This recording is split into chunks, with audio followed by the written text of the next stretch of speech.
KeepTalking Services is a student-led telephone befriending service with an aim to reduce loneliness in our local community. We work very closely with social prescribers, often coming out of primary care networks, GP surgeries, things like that.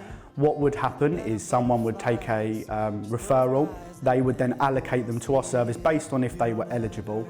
I think one of the things that makes our service so effective is that we don't have a very narrow criteria of who we will work with, and we have a very strong ethos of we will talk to as many people as possible and try our best to work with them. It's not only the elderly that get lonely, we also have clients who are younger, who feel they need to talk to someone but they don't know who. And I think that this is like a really good bridge of the gap. And then you'll see it. You don't ever have to look too far. You don't have to cover up your scars. So me and my client, we will talk about anything. I generally don't talk. She does most of the talking and I listen, but that's exactly what she needs. She just needs a listening ear.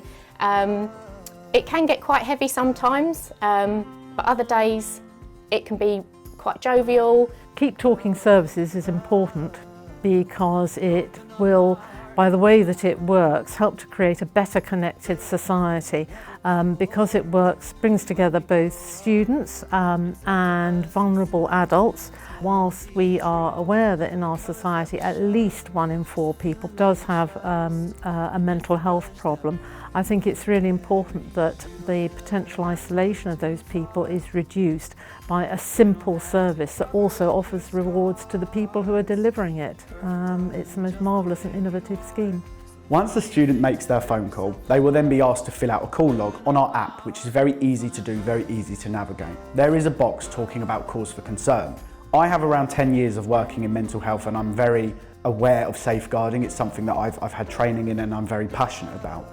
Students, if they have cause for concern, can contact me immediately, and then we can look to signpost to relevant services such as the crisis team, single point of access, or community mental health teams to support the individual.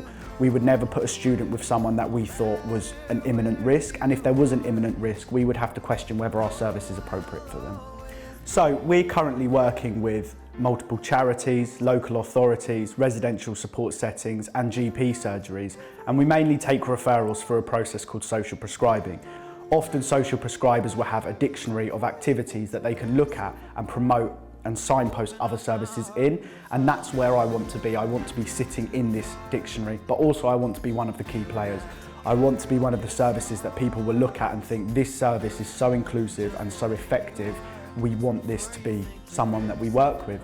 My aspirations is to work with as many people as possible in such a diverse range. I would love to be able to work with the NHS.